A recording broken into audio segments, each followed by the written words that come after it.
traditional skills workshop back in November. It was a huge success, and I'd like to thank them for the opportunity as well.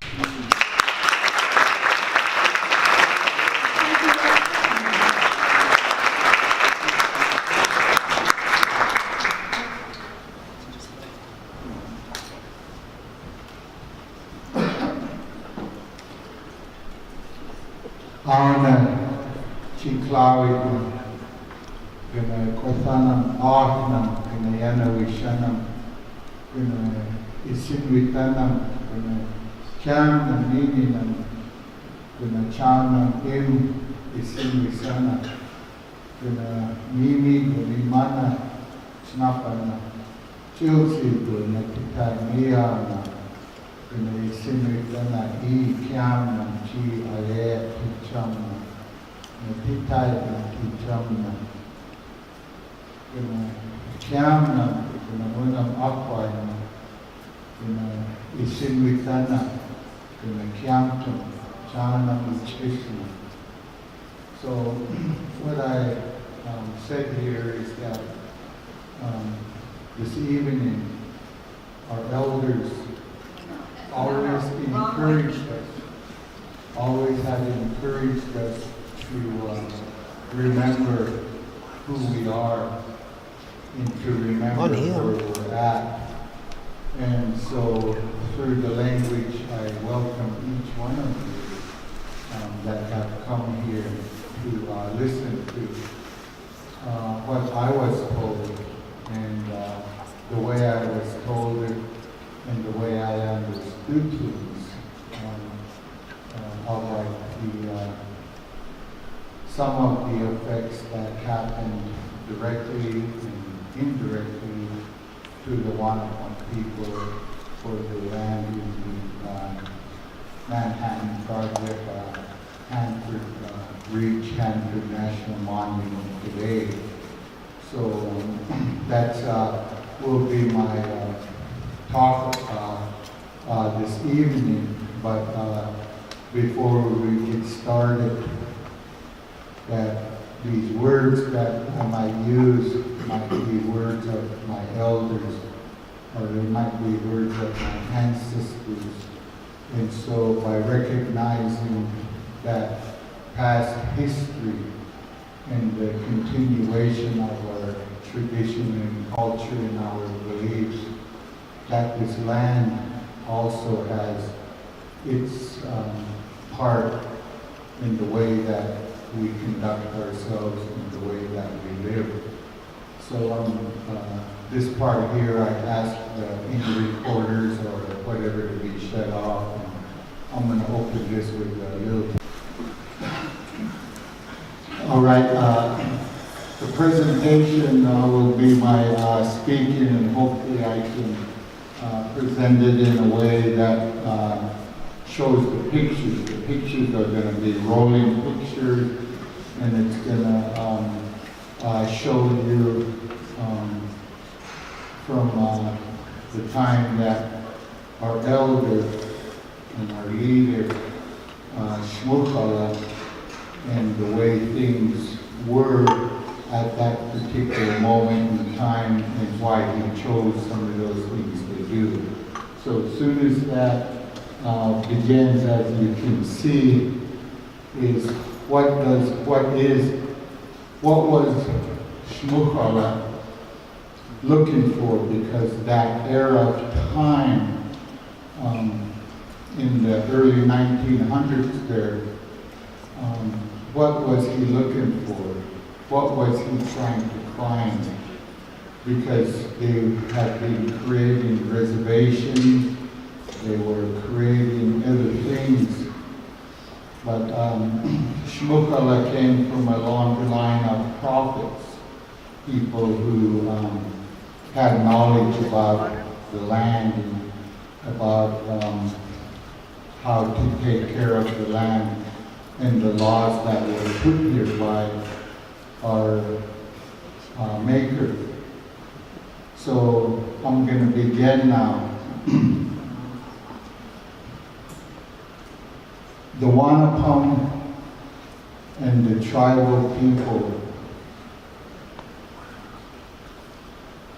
were put here on this land.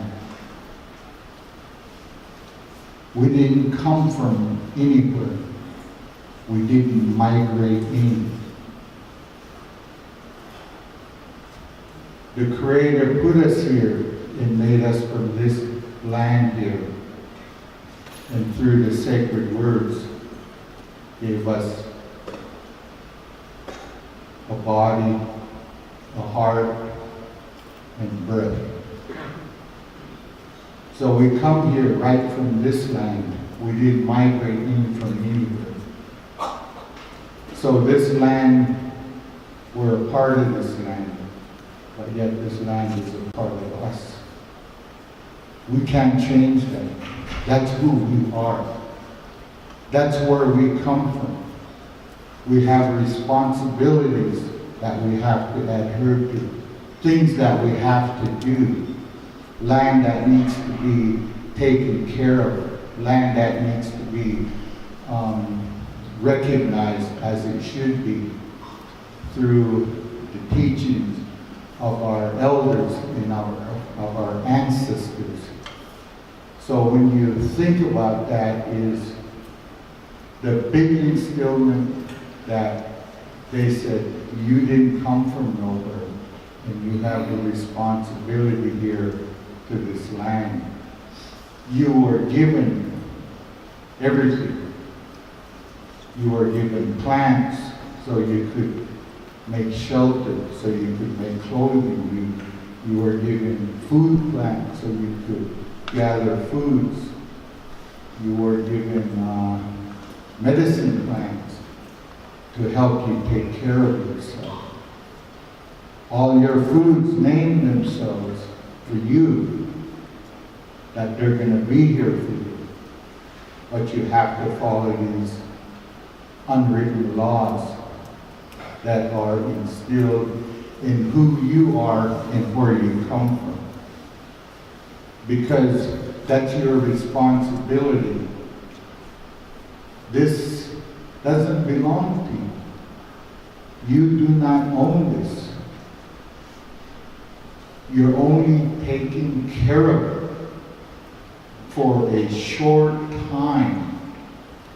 Your ancestors, your parents took care of it in their time.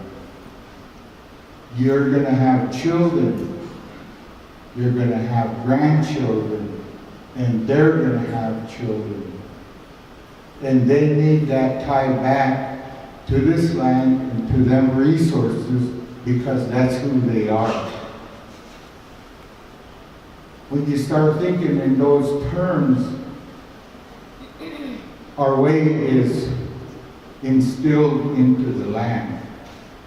What the land tells us, how the land is to us, how we treat the land, and what we do to bring the next generation to where they need to be as little children, to their next age, to their adulthood, to their other pieces. So all of those have responsibilities and pieces. And with that comes certain commands that you have to adhere to. I can't just go out and start fishing and take it home and enjoy it.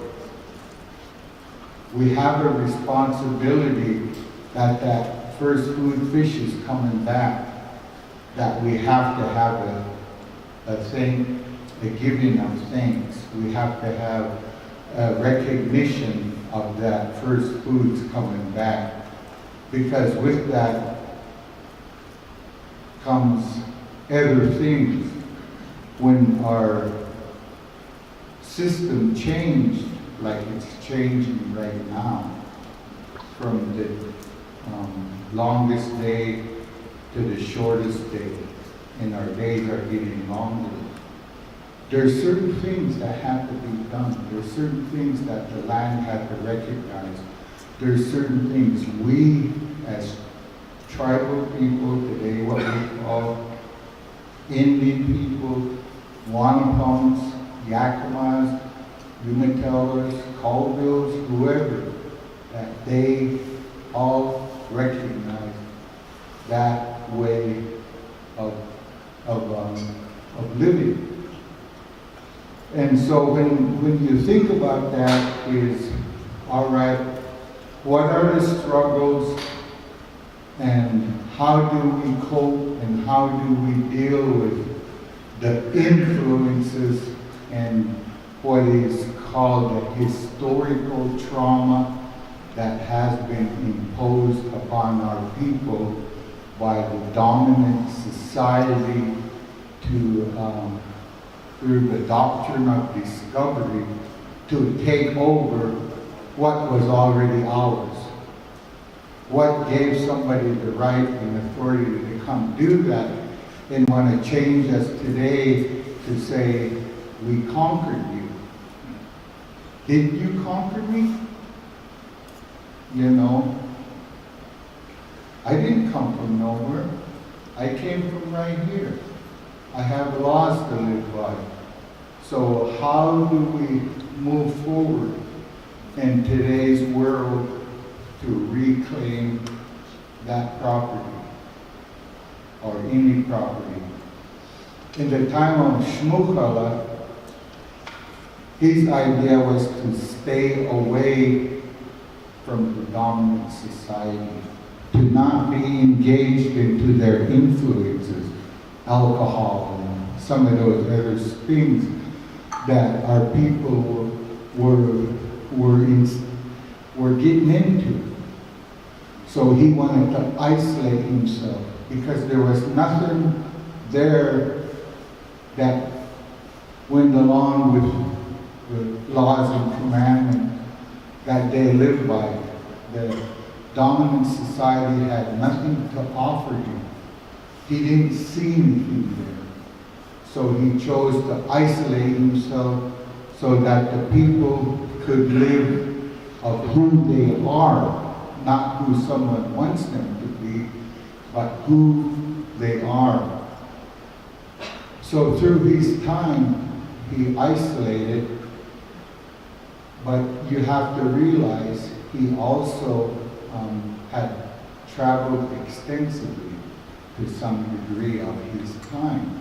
So he's seen things, he knew things about other ways. So he didn't just see it locally, he's seen it otherwise. So when he isolated himself, they got to live in Priest Rapids, and then what is called the Hanford today, more of a traditional life. So you have to realize there was what is called the reservation Indians, the people that had to go to the reservation because that's where the government wanted you. And then you have then in time as some of the other programs that came in, you have the urban today. So you have the urban today that's being influenced. So when you think about that, is one wanted to isolate themselves because that was the best way to hold on to what they had. But the United States was afraid because they felt that Shmukala was an uprising of something during the Yakima Wars, but it wasn't, you know. And sometimes you have to realize is that Shmukala and the Wanapums took in people and allowed them to stay in certain places that were away from the war so they could have that sense of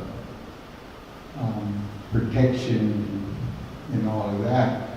But then now, all right, so that era of time passes, the Wanapum are still living off the reservation, still living in their traditional homeland, still traveling their normal seasonal route to gather their resources and come back home to one of their villages at Priest Rapids. And that was a winter camp. It wasn't the summer camp, it was the winter camp. And then there was another one, and then there was other fishing camps down below that had to be vacated. So when you look at that, you can see then is, all right, Shmukala isolated himself. Shmukala realized the only way the thing could live is by teaching the young generation. So what he did is for 15 years, he took the youth all over and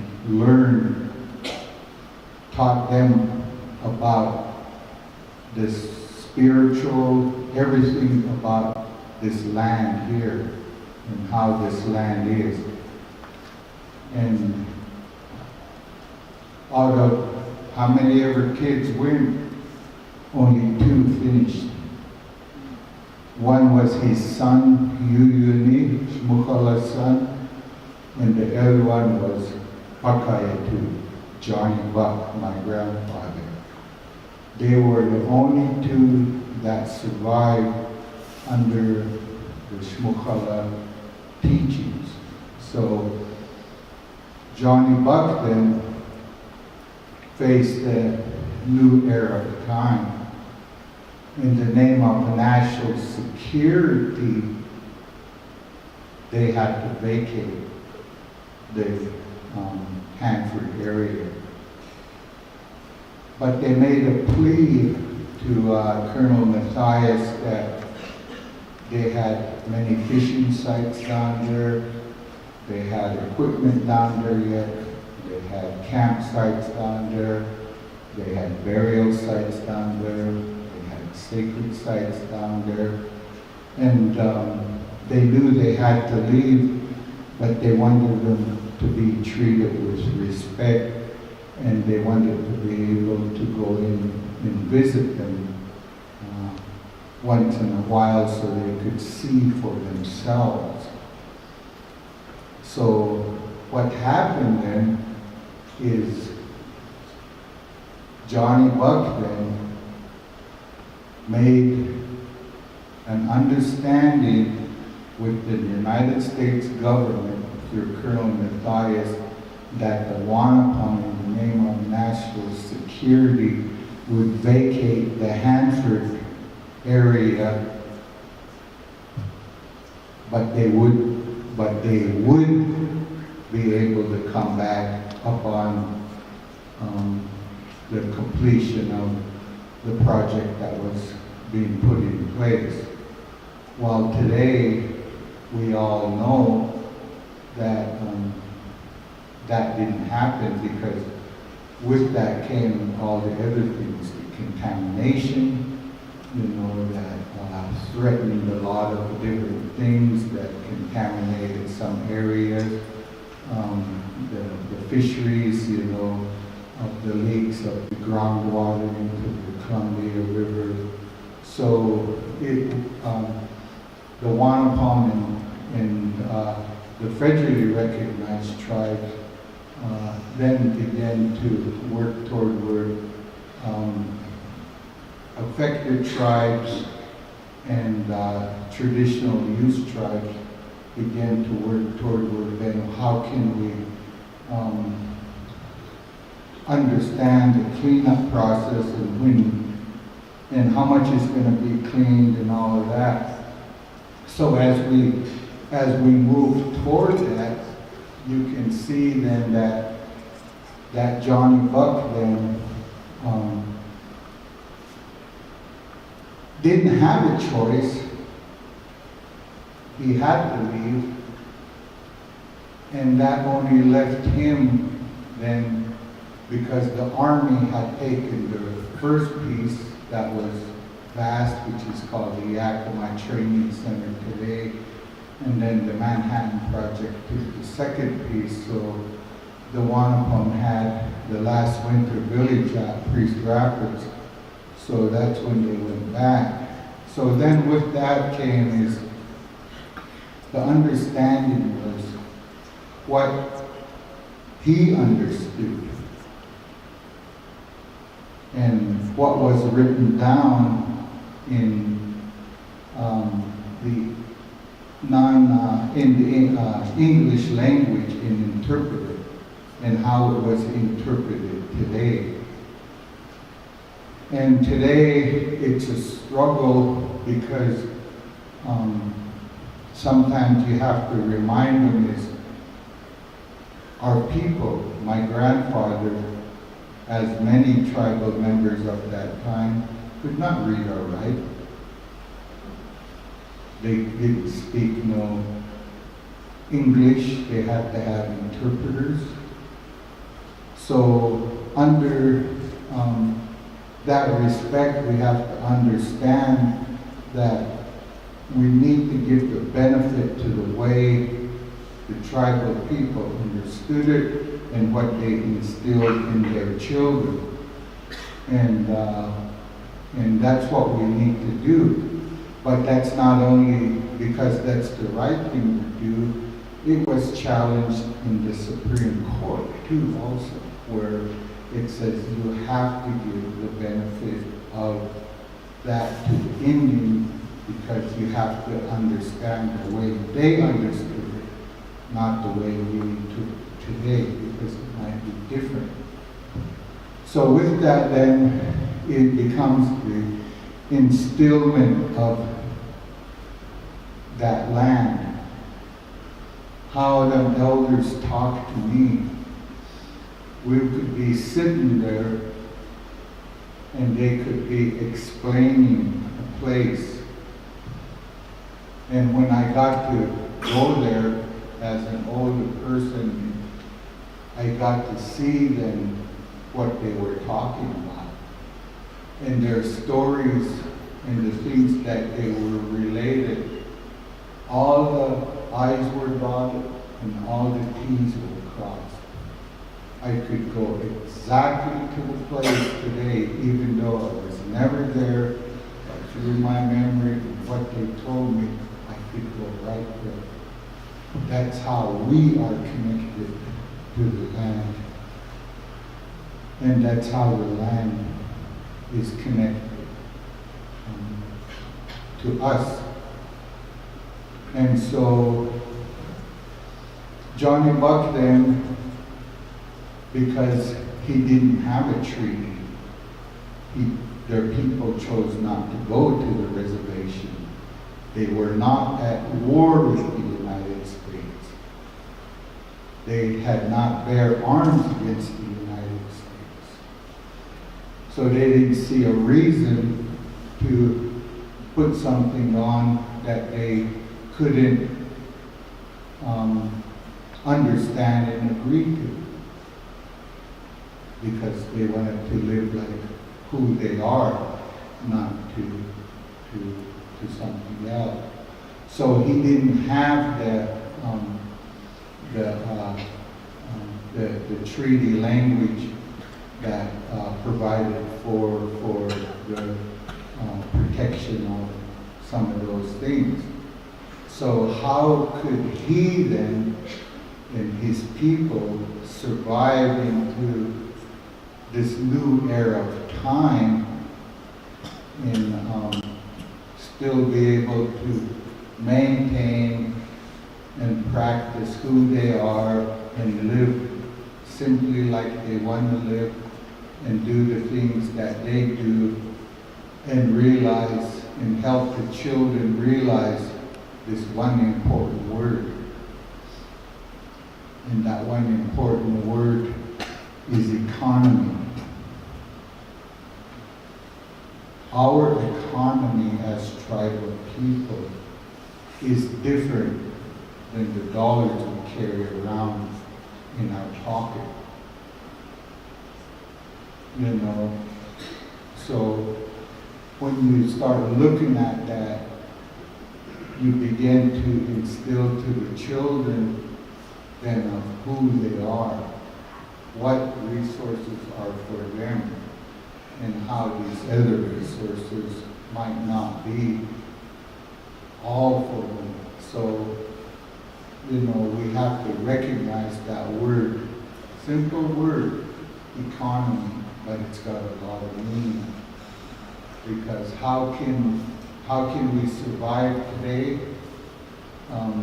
Because the resources are depleted, and we have to realize that.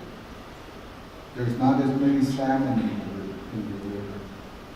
There's a lot of land out there that is private ownership. We can't get in there.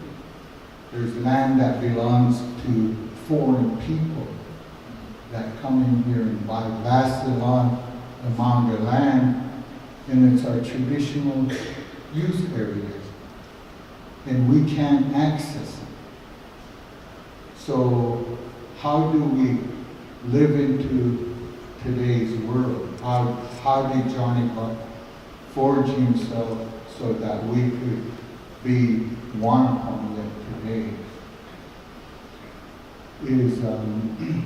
He took a different approach than Shmukala. Rather than taking the approach of isolating himself and staying away and living the old way and instilling that, Johnny Buck had to look out there and said, he can't go back because he can't get back there. But he needs something.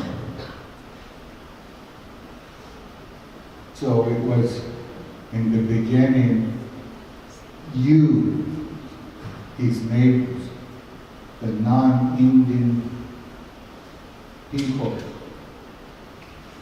for the Manhattan Project. It was the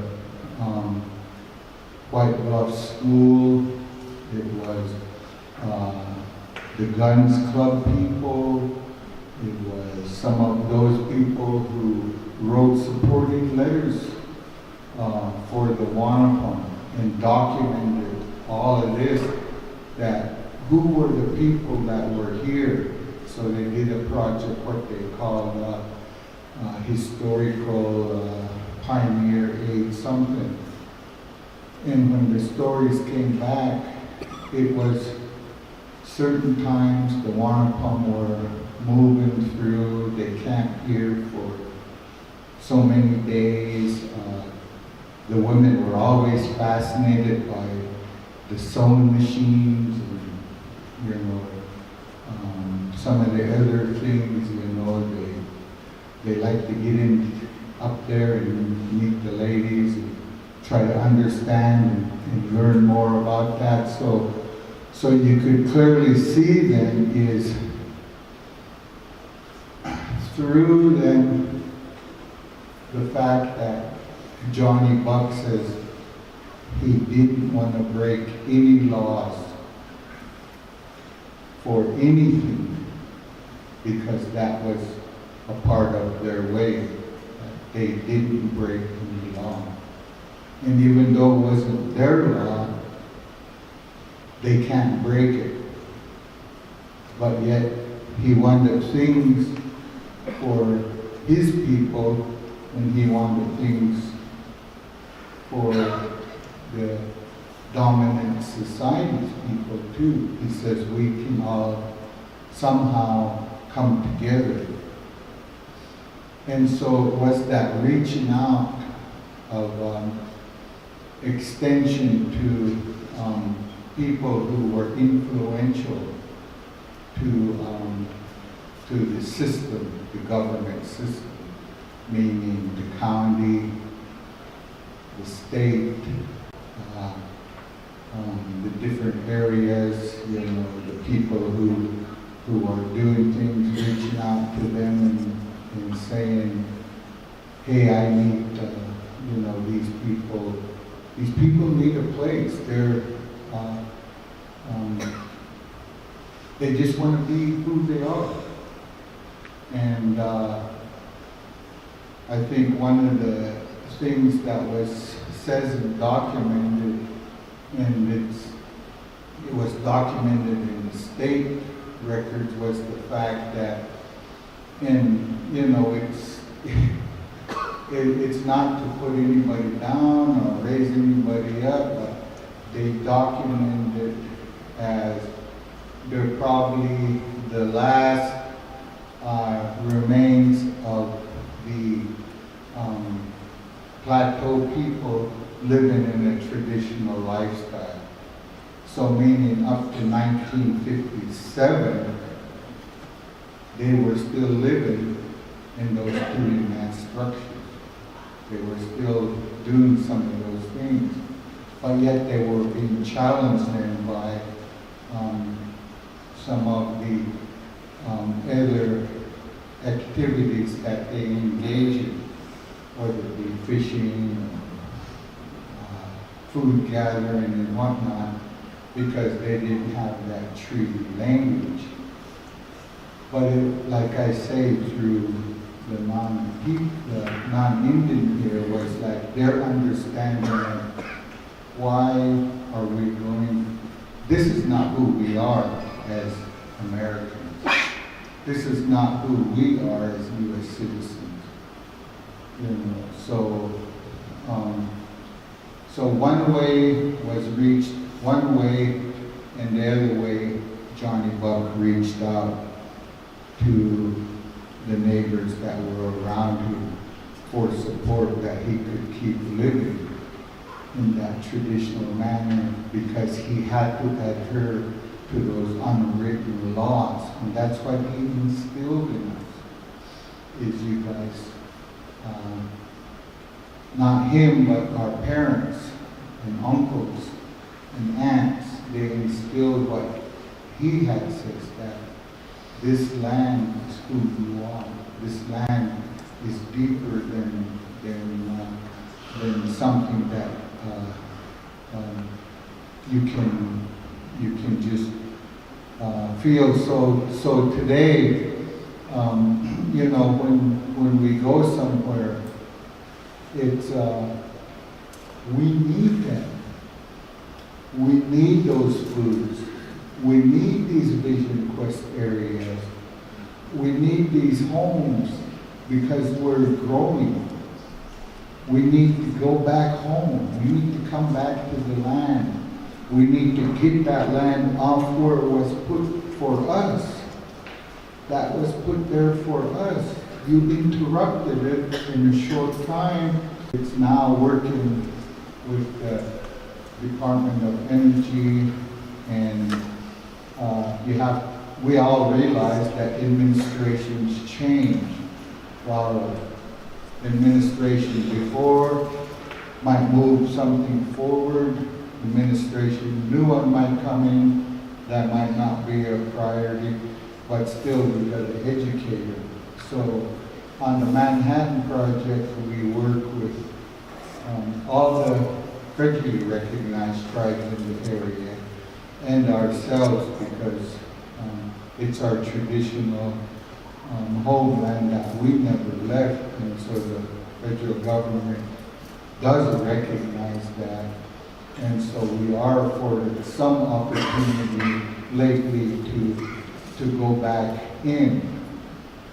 So where are we at, and how do we reclaim, and how do we go back?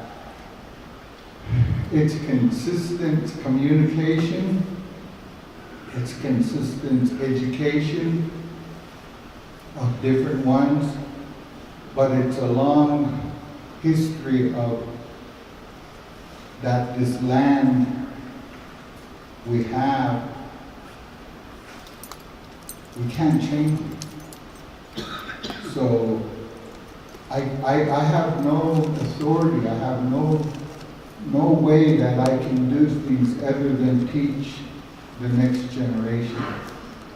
So we now take it on through the Wanapum Heritage Center, then to help with some of these things, you know. So,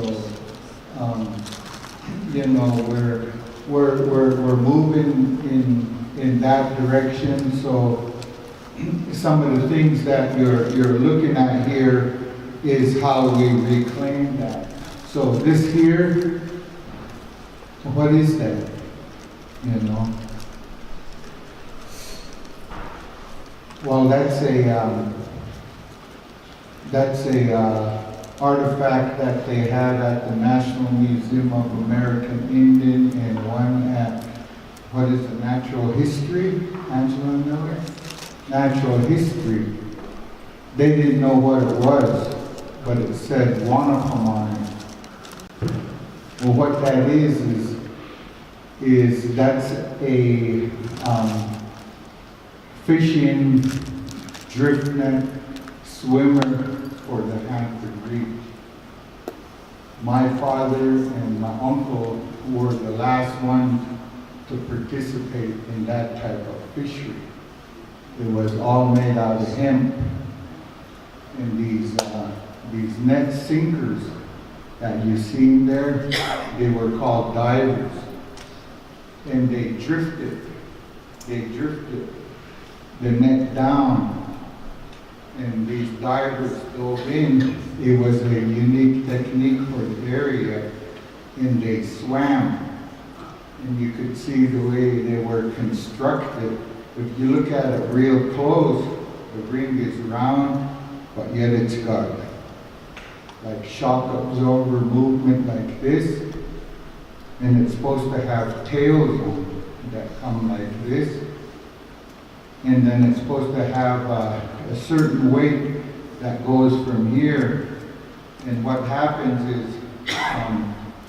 when that net goes in, those dive down, and then where the rocks are, the snakes, those are designed to swim straight, and when they hit that rock, they jump, and then they go back in.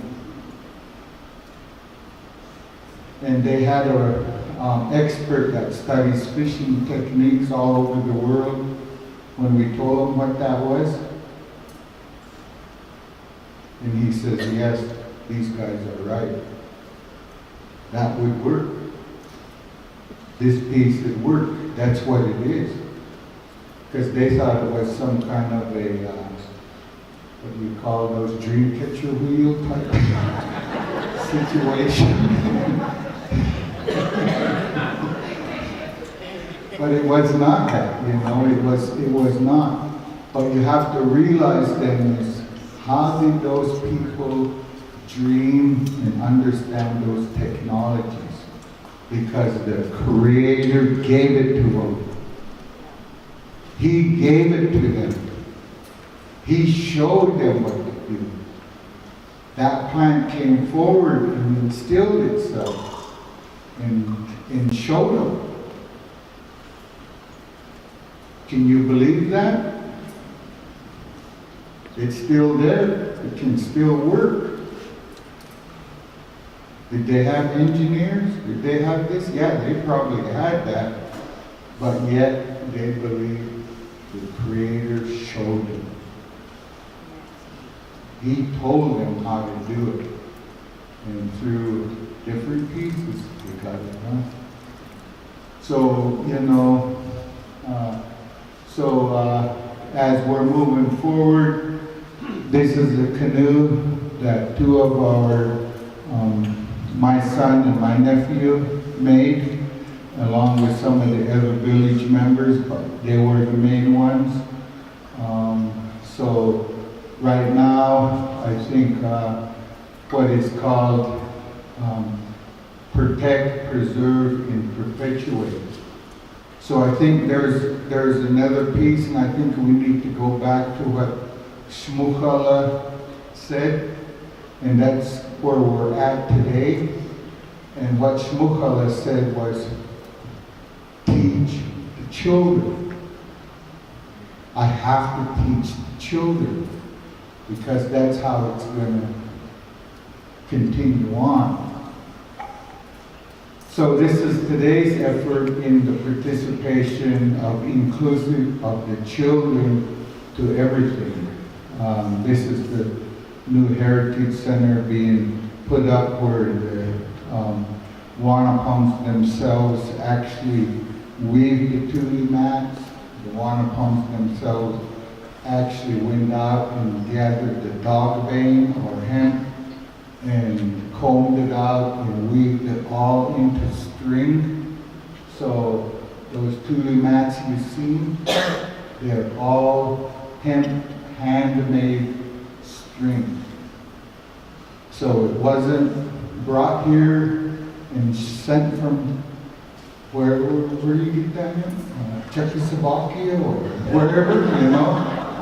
That was made right here. That was given right here. So it's teaching those kids now. So the next step is how do we reclaim and how do we get, whether it's the federal government, the state, or private people to help us get our children back out there and to begin to become a part of that unwritten law. Because those teachings and that understanding does not come from you traveling, waking up at 5 in the morning, having breakfast, going out, gathering your foods, coming back at 3, getting home at 5, and going to bed. The children are going to go home, watch TV, get on their phones and all that. If we could do like Shmuchala did, is get the kids out there so they understand, so they see. And that's what this is beginning to do. It's beginning to promote and get those kids through the Heritage Center to engage in some of those things. So the Heritage Center then presentation is about the Wanapum and the effects of the Manhattan Project and other federal and non-federal projects had on the Wanapum. So as time went on, then the Priest Rapids Project, it was called the Priest Rapids Project. It wasn't called the Priest Rapids Wanapum Dam. It was called the Priest Rapids Project. It was an era of time when termination was a big thing. Termination was at the forefront for tribal people. That's what they wanted the tribes to meld into. That's where the relocation programs went in. We didn't know they were taking our people away so they couldn't whip it out of them, they couldn't beat it out of them through the boarding schools, so they send them to what is called job, where you go and work somewhere else. But that was taken away from who they are, and they were becoming urbanized. So then they began to fit into this urban, because that's the only way they could maintain a Indian tribal connection, is through the urban thing. So as we're moving forward, is going out and living on the land, utilizing the resources that we were given, and being thankful, because all of this here is, I'm not going to be able to go there and say, hey, I want to come dig on your land, or I want to do this, and you're gonna have an issue. But if I come there and I talk to you and help you understand, maybe you'll listen, maybe you won't, I don't know. But we gotta maintain, because we have to realize this is in our parents' time and then in our grandparents' time, there was a lot of open land here. There was a lot of resources. My uncle tells me we used to drink from the Columbia River. We'd go get water in there. I looked down, I could see the bottom of the, almost see the bottom of the river. That's how clean it was. That's what it was. And in his short time, he could see the change. So, you know, it's then looking at that change and making sure that we reach out to the public and we have them understand the impacts that have been imposed on us, not by our choice, and even some of the things that we have to do is not our choice, it's choices that were made for us. And it might have not been the right choice, but still it was the choice made, and we have to live that way. But here's the bottom line. We can never forget who we are. We can never forget what gift was given to us. We can never forget our ancestors. We can never forget those unwritten laws. No matter what happens, we have to stand up because nobody else will. Because everybody has their own reasons for doing whatever. But we have to live under that unwritten law and protect and preserve to perpetuate everything so that our children and grandchildren will know who they are, know where they come from, and know where they're going. With that, I don't know what more I could speak. You know, I hope I, you know, kind of instilled, you know, there. Sometimes I could just talk for hours and tell you about different things that was told, and sometimes it's like, getting tired now, you know. Somebody else needs to do this now, you know, and whatnot. But anyway, you know, I'm glad for the young Wanapums who live out Priest Rapids have come, and that my children that are here and my nephews that came here to listen. But it don't matter where you go. It don't matter anything. These people know who they are and why they were put there and what's there for them and how they need to take care of it, because the Indians are they're Native American, and you know, our ancestors went through a lot. You can see because of what is called that doctrine of discovery. They went through a lot. Today they're still going through a lot. But you can't change it. And we want to extend who we are so we can all live here together, because we don't know. Maybe that's what the Creator wants. Maybe He wants us to all live together for whatever reason. But that's the way it is. We got to make do with it. So with that, any questions or comments?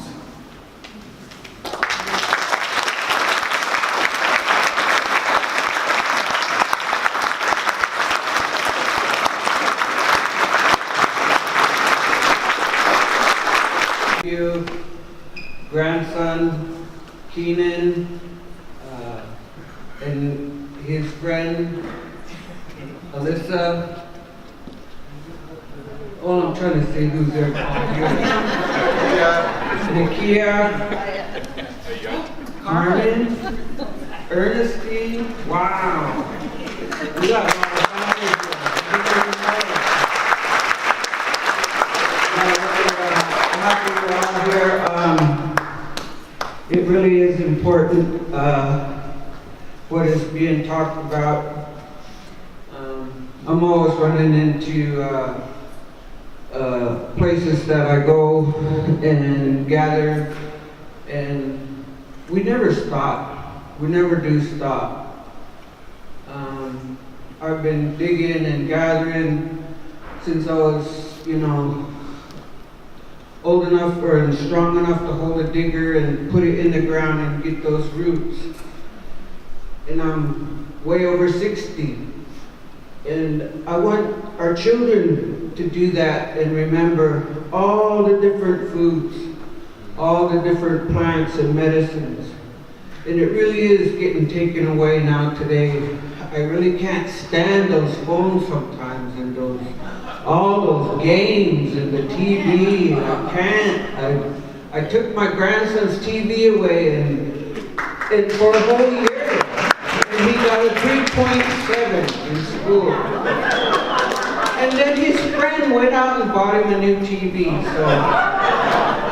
And now I'm waiting to see how his grades are doing again. But these things that's being talked about is truly important.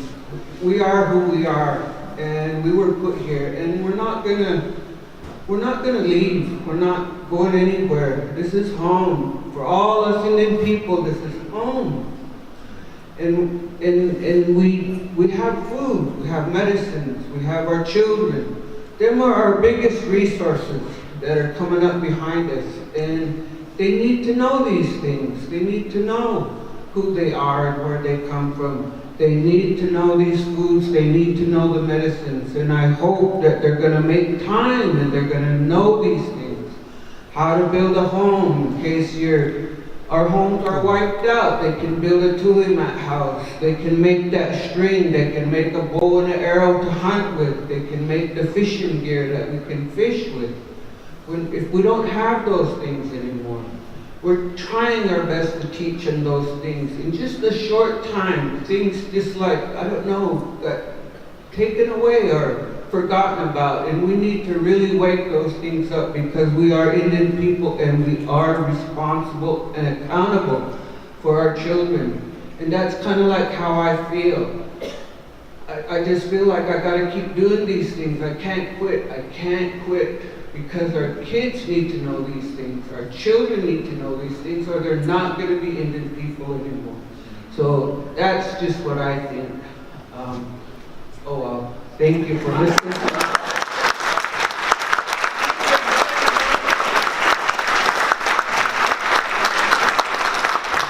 All right, so as we finish this part, I know there will be a few that will stick around, but I'd really like to close with a song and finish up just like we opened, and we'll finish up.